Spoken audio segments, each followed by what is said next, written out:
Stéphane Soumier sur BFM Business.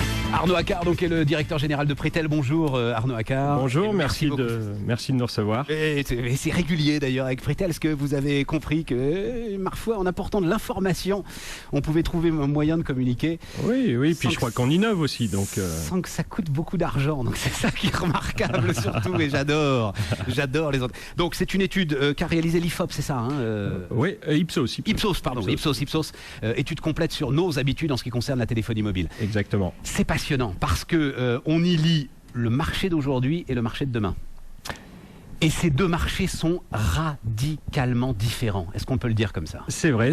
Nous, ce qui nous a vraiment surpris tout de suite, c'est que 77% des Français téléphonent moins de 3 heures par mois. Or, aujourd'hui, quand on voit le foisonnement des offres, d'abondance, etc., on a l'impression que c'est vraiment la demande globale du marché, des consommateurs français. Et finalement, 77% téléphonent moins de 3 heures, 40% moins d'1 heure, et 37% entre 1 heure et 3 heures. Attends, juste le commencement du commencement, c'est quand même si vous avez l'impression qu'on enfonce une porte ouverte, moi je n'avais pas ce sentiment-là. C'est aujourd'hui le taux d'équipement de la télévision. C'est-à-dire 97% des Français ont un téléphone mobile. Oui. 97% des Français ont un téléphone mobile. Et donc, sur cette population, vous me dites combien téléphonent moins d'1 heure par jour? 40%. Et on voit quoi? À peine une dizaine de SMS. Alors, il y a 64% des Français qui envoient moins de 100 SMS par mois. Donc à peu près 3 SMS par jour. Voilà, c'est ça la réalité aujourd'hui du marché français. Et on essaye de nous amener... Ça veut dire qu'on nous vend des offres surdimensionnées? Voilà, on essaye de nous amener vers des offres d'abondance, d'illimité, etc., qui finalement ne reflètent pas aujourd'hui le besoin du consommateur français. Et donc, parce que j'ai aucune illusion sur le fait qu'on va parler de Pritel, il n'y a aucun problème. Ça me paraît un petit peu logique. Oui, mais avant on va parler de Free.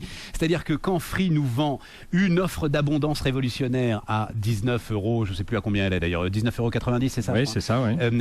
La vraie rupture, c'est bel et bien l'autre. C'est bel et bien l'offre à 2 €. Alors, ce qui fait aujourd'hui sa masse d'abonnés, c'est bel et bien l'offre à 2 €. Alors, en plus, parce qu'il l'a offert à ses abonnés, donc voilà, donc effectivement, il y a ça. Sauf que quand vous téléphonez moins d'1 heure, vous pouvez téléphoner plus d'1 heure, un mois donné. Votre consommation, ce qui ressort aussi de l'étude, c'est que la consommation bouge d'un mois sur l'autre. Donc, en fait, qu'est-ce qu'a fait Free? Il a fait la même chose que tous les opérateurs historiques. Il a joué sur le fait que vous faites du hors forfait quand vous avez un petit forfait ou que vous surpayez quand vous avez un gros forfait. Ouais. Voilà, je crois que c'est ça qui est arrivé sur le marché et c'est ça qui fait notre force depuis le début, c'est que nous, on a un forfait qui s'adapte à la consommation de nos clients. Il n'y a jamais de hors forfait avec vous?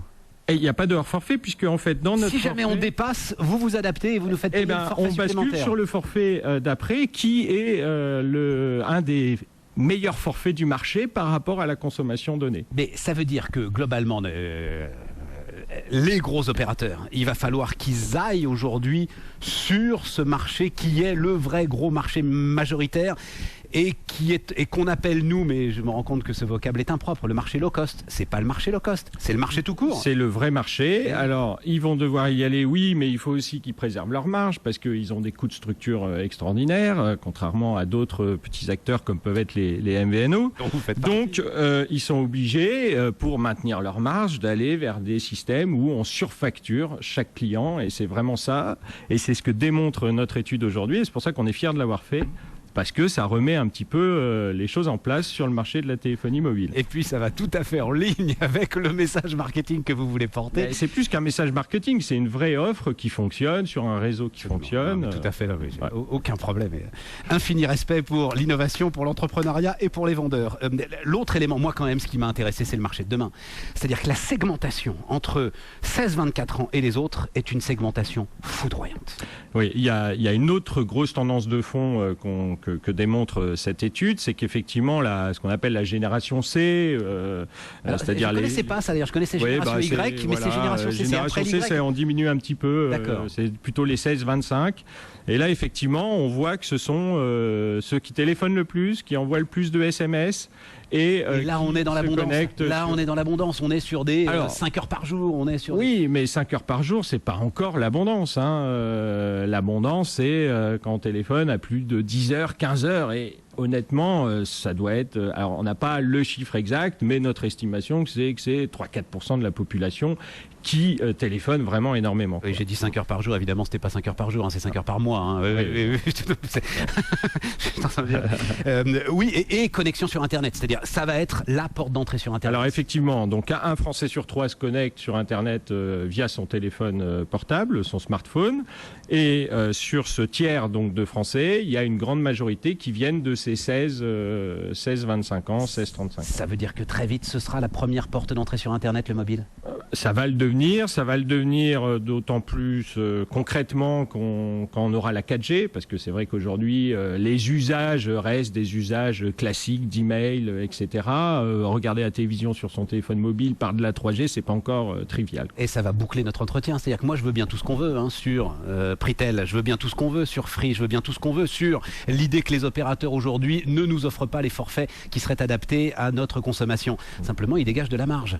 Et si on veut que le mobile soit la porte d'entrée sur Internet, il va falloir des réseaux pour supporter ça à un moment ou à un autre. Il faut la marge des gros opérateurs pour supporter ça quand même. Alors, il faut la marge des gros opérateurs. Aujourd'hui, ils en ont encore beaucoup. Nous, on est là pour les faire bouger, pour amener des solutions. Oui, mais vous investissez sur le réseau, non vous... Ah bah non, nous, oui. Oui, mais on peut pas demander à un MVNO d'aller investir sur le réseau. Il y a d'autres contraintes que nous avons. On est d'accord, mais on comprend bien qu'aussi l'idée de s'adapter à la demande du marché, comme vous me le disiez très justement tout à l'heure, peut être destructeur pour l'avenir. Et c'est ce que dit aussi votre sondage, si on considère qu'Internet sera la porte d'entrée. Oui, ce qu'on pense, pour répondre à votre question, c'est qu'il va y avoir aussi d'autres usages, d'autres services qui vont pouvoir arriver à travers la téléphonie mobile, type le paiement, etc., et qui vont donc nourrir la marge nécessaire. Voilà, nourrir la marge nécessaire aux investissements réseau. Arnaud Accard, directeur général de Pritel. Si on est intéressé par votre étude, elle est en ligne, elle est libre d'accès. Alors, on va la diffuser. Voilà, ce serait bien. Parce qu'elle est vachement intéressante. Donc, voilà. Diffusez-la très largement. Okay. Merci infiniment d'être venu nous voir, en tout cas. Merci beaucoup de nous avoir reçus. Le directeur général de Pritel, dont vous avez compris que il offre la possibilité de ne jamais faire de hors forfait. Voilà. Merci. Merci infiniment. Il est 7h30.